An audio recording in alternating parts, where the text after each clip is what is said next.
నమస్తే, నేను ప్రభాకర్. ఈరోజు ఈ వీడియో నేను ఎవరైతే సేఫ్టీని కెరీర్గా సెలెక్ట్ చేసుకున్నారో, అలాగే సేఫ్టీ ఫీల్డ్లో ఎవరైతే స్ట్రగుల్ అవుతున్నారో వాళ్ళ కోసం అయితే ఈ వీడియో చేస్తున్నాను. ఈ వీడియో చివరి వరకు చూడండి, ఖచ్చితంగా మీకు ఉపయోగపడుతుంది. నేను చెప్పే ఈ పాయింట్స్ మీరు అర్థం చేసుకుంటే సేఫ్టీ ఫీల్డ్ అన్నది మీ చేతిలో ఉంటుంది. మీరు చాలా ఈజీగా వర్క్ చేయగలుగుతారు.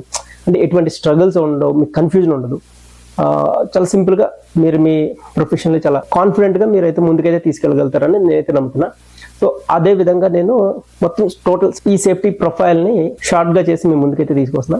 స్కిప్ చేయకుండా చూడండి, ఖచ్చితంగా ఉపయోగపడుతుంది. ఈ వీడియోలో నేను కాన్సెప్ట్ టాపిక్ని ఒక 5 లెవెల్స్గా నేనైతే డివైడ్ చేసి మీ ముందుకైతే తీసుకొస్తాను. Level 1, what is safety and what is a hazard. అంటే సేఫ్టీ అంటే ఏంటి, హజార్డ్ అంటే ఏంటి. జనరల్గా చాలామంది ఏం చేస్తూ ఉంటారంటే, ఎవరైనా ఇంటర్వ్యూలో అడిగినప్పుడు కానీ, ఎవరికైనా చెప్పాలి అనుకున్నప్పుడు, ఎవరైనా సేఫ్టీ అంటే ఏంటి అని అడిగినప్పుడు చాలా పెద్ద పెద్ద డెఫినేషన్స్ చెప్పాలని, ఇంప్రెస్ చేయాలని, ఇదే విధంగా కొంతమంది ఏం చేస్తుంటారంటే, చాలా మంది ఏం చేస్తుంటారంటే పెద్ద పెద్ద డెఫినేషన్స్ చెప్పడానికి ట్రై చేస్తూ చెప్పే టైంలో వాళ్ళు కన్ఫ్యూజ్ అయ్యి వినే వాళ్ళని కూడా కన్ఫ్యూజ్ చేస్తారు. ఫైనల్గా సిచ్యువేషన్ కాంప్లికేటెడ్ చేసుకుంటారు. నేనేమంటానంటే, మీరు పెద్ద పెద్ద డెఫినేషన్ వెనకాల పడకండి. డెఫినేషన్ ఎప్పుడైనా అడిగిన క్వశ్చన్కి ఆన్సర్ ఎంత షార్ప్గా ఉంటుందో, క్రిస్పీగా ఉంటుందో అంత మీకు మీ మీద ఇంప్రెషన్ పెరుగుతుంది. ఎందుకంటే ఇంటర్వ్యూ చేసేవాళ్ళు మిమ్మల్ని మీతో ఎక్కువ టైం స్పెండ్ చేసి అంతసేపు మీతో టైం స్పెండ్ చేయరు. షార్ప్గా మీ దగ్గర నాలెడ్జ్ ఎంత ఉందన్నది తెలుసుకోవడానికి వాళ్ళు ప్రయత్నిస్తారు. కాబట్టి మీరు ఆన్సర్స్ చాలా షార్ట్గా చెప్పడానికి అయితే ట్రై చేయండి. మీకు ఖచ్చితంగా అయితే కెరియర్ వైజ్గా అది ఉపయోగపడుతుంది. సో ఇప్పుడు నేను చెప్పి ఈ సేఫ్టీని 5 లెవెల్స్కి అయితే డివైడ్ చేశాను, ముందు చెప్పాను. సో లెవెల్ 1లో ఏంటంటే, what is safety and what is a hazard. Safety అంటే ఏంటి? It's means freedom from hazard. అంతే, ప్రమాదం నుంచి విముక్తినిచ్చేదే సేఫ్టీ. ఇంకా అంతకుమించి ఏం లేదు. ఈ సేఫ్టీ గురించి పెద్దది రాకెట్ సైన్స్ కాదు. సేఫ్టీ అంటే freedom from hazard. What is a hazard? Hazard అంటే పొటెన్షియల్ టు కాజ్ హార్మ్. హాని జరగడానికి ఏదైతే కారణం అవుతుందో అదే హజార్డ్. సో ఇంతే, లెవెల్ 1లో ఇంతకు మించి ఇంకేం లేదు. ఈ 2 పాయింట్స్. లెవెల్ 2కి వచ్చేసరికి unsafe act and condition. Unsafe act అంటే ఏంటి? ఇక్కడ చిన్న కన్ఫ్యూజన్ ఉంటుంది అందరికీ. అన్సేఫ్ యాక్ట్ అంటే ఏంటి, అన్సేఫ్ కండిషన్ అంటే ఏంటి? అన్సేఫ్ యాక్ట్ అంటే ఏం లేదు, ఒక పర్సన్ తన చేసే బిహేవియర్ వల్ల ప్రమాదం జరగడానికి కారణం అవుతుంది, అదే అన్సేఫ్ యాక్ట్. ఎగ్జాంపుల్ ఏంటంటే, నేను కన్స్ట్రక్షన్ సైట్ని రిఫరెన్స్ తీసుకుని చెప్తూ ఉంటాను. మీరు ఏ ఫీల్డ్లో ఉన్న, ఆయిల్ అండ్ పెట్రోలియం అవ్వండి, ఇండస్ట్రీ అవ్వండి, ఫార్మా అవ్వండి, వేర్ హౌస్ అవ్వండి, ఏదైనా ఫీల్డ్ అవ్వండి కన్స్ట్రక్షన్, మీరు దానికి రిలేట్ చేసుకోండి నేను చెప్పే ప్రతి పాయింట్. ఒక వర్కర్ వచ్చాడు, స్ట్రైట్ అవే హెల్మెట్ లేదు, షూ లేదు, సైట్లోకి వెళ్ళిపోయాడు. అంటే అక్కడ అలా వెళ్ళడం వల్ల అక్కడ ప్రమాదం జరిగే ఛాన్స్ ఉంటుంది. ఎవరి వల్ల? పర్సన్ వల్ల. ఆ పర్సన్ తను చేసే బిహేవియర్, అలాగే తను గైడ్లైన్స్ వైలేట్ చేయడం వల్ల జరిగే ప్రమాదం అన్సేఫ్ యాక్ట్గా కన్సిడర్ చేస్తారు. అన్సేఫ్ కండిషన్ అంటే, ఒక ఐరన్ రాడ్ హ్యాంగ్ అవుతుంది, ఎప్పుడైనా కింద పడవచ్చు, అది అన్సేఫ్ కండిషన్. లేదా లైవ్ పవర్ ఉన్న ఎలక్ట్రిక్ వైర్ అక్కడ హ్యాంగ్ అవుతుంది, అది ఎవరికైనా షాక్ తగలచ్చు, అది అన్సేఫ్ కండిషన్. తను చేసే పని వల్ల ప్రమాదం జరిగే ఛాన్స్ ఉన్నదల్లా అన్సేఫ్ యాక్ట్ అవుతుంది. అదే ఒక సిచ్యువేషన్, ఒక ఎక్విప్మెంట్ కానీ ఒక ఎన్వైరన్మెంటల్ ద్వారా ప్రమాదం జరగడానికి ఛాన్స్ ఉన్నదాన్ని అన్సేఫ్ కండిషన్గా కన్సిడర్ చేస్తారు. ఇంతే లెవెల్ 2. లెవెల్ 3లోకి వచ్చేసరికి identification of hazard and control measure. నా ఎక్స్పీరియన్స్లో నేను చెప్పేది ఏంటంటే, across and overall safety is nothing but identification of hazard and control measure. మీరు ఏ వర్క్కైనా వెళ్ళండి, మీరు ఏ ఫీల్డ్ అయినా తీసుకోండి, మీరు ఒక సూపర్వైజన్కి వెళ్ళినప్పుడు చేయాల్సిన ఫస్ట్ మోస్ట్ ఇంపార్టెంట్ పని ఏంటి? ఏదైనా వర్క్ ఉంది అంటే ఐడెంటిఫికేషన్ ఆఫ్ హజార్డ్, దానికి సూటబుల్ కంట్రోల్ మెజర్ ఇవ్వడమే. ఒక ప్రమాదాన్ని ఐడెంటిఫై చేయడం, దానికి సూటబుల్ కంట్రోల్ మెజర్ ఇవ్వడమే. ఇదే సేఫ్టీ అంటే. మీరు అక్కడికి వెళ్ళి ఏం చేయడానికి ఏదైనా ఉంది అంటే ఇదే పని. ఒక ఎగ్జాంపుల్గా మీరు ఒక హైట్ వర్క్ సూపర్వైజన్కి వెళ్ళారు. ఏం చేస్తారు ఇన్ జనరల్? హైట్ వర్క్ వెళ్ళినప్పుడు ఒక స్కాఫోల్డింగ్ మీద కానీ, ఒక ల్యాడర్ మీద కానీ ఒక పర్సన్ హైట్కి ఎక్కి వర్క్ చేస్తున్నారంటే జనరల్గా దాని ఫిజికల్ కండిషన్ ఎలా ఉంది అని చెక్ చేస్తాం. దాని బేస్ ఎలా ఉంది, ప్రాపర్గా ఉందా లేదా, ఇవి చెక్ చేస్తాం. దానికి సూటబుల్ కంట్రోల్ మెజర్ ఇస్తాం. లేదా ఒక పర్సన్ అక్కడ ప్రాపర్గా పీపీ యూజ్ చేయట్లేదు, బెల్ట్, ఫుల్ బాడీ హార్నెస్ లేదు, సో ఇలాంటివి ఐడెంటిఫై చేసి దానికి ప్రాపర్ కంట్రోల్ మెజర్ ఇస్తాం. అక్కడ చేసే పని ఏంటంటే hazard identification and control measure. కానీ అన్నిసార్లు హజార్డ్ ఐడెంటిఫికేషన్ చేసేటప్పుడు మనకి ఎక్విప్మెంట్ కానీ, పర్సన్ నుంచి కానీ ఇదే ఉండదు. సమ్ టైమ్స్ వెదర్ కూడా మనకి చాలా ఇంపార్టెంట్. ఎక్స్ట్రీమ్ హీట్ కండిషన్లో ఒక వర్కర్ వర్క్ చేస్తున్నాడు, అక్కడ అది హెల్త్ హజార్డ్ అవుతుంది. సన్ స్ట్రోక్ తగిలి పర్సన్ కింద పడిపోయే ఛాన్సెస్ అయితే ఉంటాయి. సో అలాంటప్పుడు చేయాల్సిన కంట్రోల్ మెజర్, అతనికి హ్యాట్ పెట్టాం, హెల్మెట్ పెట్టాం, ఫుల్ బాడీ హార్నెస్ వేసాం అంటే కాదు కదా. దానికి కావాల్సిన కంట్రోల్ మెజర్ ఏంటంటే ఇంటర్వెల్స్ ఇవ్వాలి, డీహైడ్రేట్ అవ్వకుండా వాటర్ ఇవ్వాలి. ఈ వాటర్ ఇవ్వడం, ఇంటర్వెల్స్ ఇవ్వడం కూడా ఒక కంట్రోల్ మెజర్. అలాగే హెవీ టూల్ తోటి డ్రిల్ చేస్తున్నారు. సో అక్కడ మీరు కంట్రోల్ మెజర్ ఇవ్వాలంటే ఏమి ఇవ్వగలుగుతాం? ఏమైనా ప్యాడ్స్ పెడతామా, వైబ్రేషన్ ప్యాడ్స్ పెడతామా బాడీకి, లేదంటే గ్లౌజెస్ వేస్తామా? వీటిలో ఏదిగా ఆగదు కదా వైబ్రేషన్ కంట్రోల్ మెజర్ ఏమి ఉండదు. ఎటువంటి పీపీఈ పనిచేయదు. కాబట్టి దానికి ప్రాపర్ కంట్రోల్ మెజర్ ఏంటి అంటే ఇంటర్వెల్స్, బ్రేక్ ఇవ్వాలి, ఎవ్రీ 1 hour బ్రేక్ ఇచ్చి.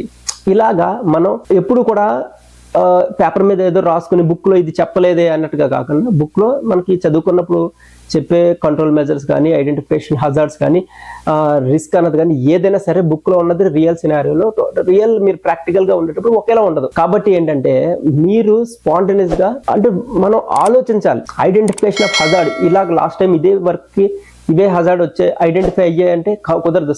నెక్స్ట్ టైంకి వచ్చేసరికి కొత్తగా ఒక పాయింట్ మీరు ఐడెంటిఫై చేసే సందర్భం ఉంటుంది. సో లెవెల్ 4కి వచ్చేసరికి PPE and types of PPE. General గా సేఫ్టీ ఫీల్డ్ లో ఉన్న ప్రతి వాళ్ళకి తెలిసింది పీపీఈ అంటే ఈజీగా చెప్పేస్తారు, పర్సనల్ ప్రొటెక్టివ్ ఎక్విప్మెంట్. ఎస్, మీరు కరెక్ట్. టైప్స్ ఆఫ్ పీపీఈ అంటే helmet, shoes, gum shoes, safety harness, ఇవే కదా. సో ఇవే అని మీరు కూడా అనుకుంటే కనుక మీరు తప్పులో కాలేసినట్టే. టైప్స్ ఆఫ్ పీపీఈ అన్నది పీపీఈ 2 types.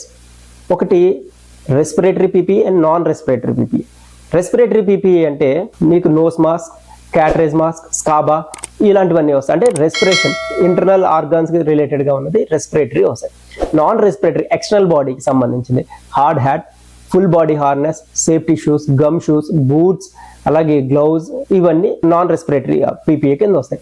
ఈ depends on PPE control measure. అంటే అన్సేఫ్ యాక్ట్ జరిగినప్పుడు ఏది సూటబుల్ దానికి ప్రొవైడ్ చేయాలి. అంటే సేఫ్ పీపీఈ ఉంది కదా అని చెప్పి ప్రమాదం జరగదా అంటే కాదు. పీపీఈ అన్నది యాక్సిడెంట్ కి మనిషికి మధ్యలో ఒక బ్యారియర్ మాత్రమే. అది జస్ట్ మనని కాపాడుతుంది, అంతేగాని మినిమైజ్ చేయలేదు. కాబట్టి ఏంటంటే పీపీఈ వేసుకున్నాం కదా అని ఎక్కడి నుంచి అక్కడ అన్సేఫ్ గా కూడా మనం వర్క్ చేయకూడదు, కేర్ఫుల్ గా ఉండాలి. Okay, so level 5 accident, incident and near miss.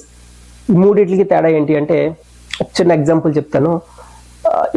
ఇది అన్ఎక్స్పెక్టెడ్ అన్ఈవెన్ ప్లాన్. యాక్సిడెంట్ అన్నా ఇన్సిడెంట్ అన్నా అనుకోకుండా జరిగే ఒక సంగతి. సో అందులో యాక్సిడెంట్ దగ్గరికి వచ్చేసరికి every accident is an incident, but every incident is not an accident. ఒక ఎగ్జాంపుల్ ఏంటి అంటే మీకు ఈజీగా అర్థం అవడం కోసం ఒక చిన్న ఎగ్జాంపుల్ చెప్తాను. ఈ మూడింటికి తేడా తెలుస్తుంది. ఒక కన్స్ట్రక్షన్ సైట్ లో ఒక 15th floor నుంచి ఒక మెటల్ షీట్ కింద పడింది. అక్కడ ఎటువంటి పర్సన్ లేడు, సో అది ఇన్సిడెంట్ అవుతుంది. అదే సిచ్యువేషన్ లో అక్కడ ఒక పర్సన్ ఉన్నాడు, అతను ఇంజూర్ అయ్యాడు, అతని చెయ్యికి ఫ్రాక్చర్ అయింది దానివల్ల, సో అది యాక్సిడెంట్ గా కన్సిడర్ చేస్తారు. అదే సేమ్ సిచ్యువేషన్ ఒక పర్సన్ నడుచుకుంటూ వెళ్తున్నాడు, ఒక మెటల్ షీట్ అతని ముందు పడింది లేదా వెనక పడింది, అతనికి ఎటువంటి దెబ్బ తగలేదు, కాకపోతే అతను ముందు పడింది, లేదంటే అతను జస్ట్ అలా క్రాస్ అవ్వగానే అతను వెనక పడింది, దాన్ని నియర్ మిస్ గా కన్సిడర్ చేస్తారు. ఇంతే తేడా. ఈ పాయింట్స్ అన్ని కూడా సో లెవెల్ 1, 2, 3, 4, 5 అనేది చెప్తానంటే every point is interlink with each other. ప్రతి పాయింట్ ఒక పాయింట్ నుంచి ఇంకో పాయింట్ ఇంటర్లింక్ అవుతుంది. ఎందుకు అంటే మీకు సేఫ్టీ అంటే ఏంటో తెలియాలి, అప్పుడే మీరు హజార్డ్ అంటే ఏంటి అన్నది ఐడెంటిఫై చేయగలుగుతారు. హజార్డ్ అన్నది ఐడెంటిఫై చేసినప్పుడు మాత్రమే మీకు అది అన్సేఫ్ యాక్ట్, అన్సేఫ్ కండిషన్ అన్నది తెలుస్తుంది. ఐడెంటిఫికేషన్ ఆఫ్ హజార్డ్ చేసినప్పుడు మాత్రమే మీరు దానికి ప్రాపర్ గా కంట్రోల్ మెజర్ ఇవ్వగలుగుతారు. సో ప్రాపర్ గా కంట్రోల్ మెజర్ ఇస్తేనే మీకు యాక్సిడెంట్స్ కానీ ఇన్సిడెంట్స్ కానీ నియర్ మిస్ కానీ జరగకుండా ఉంటాయి. సో ఇప్పుడు చెప్పిన ఈ 10 పాయింట్స్ ఏవైతే ఉంటాయో ప్రతి లెవెల్లో 2 పాయింట్స్ అయితే చెప్పాను.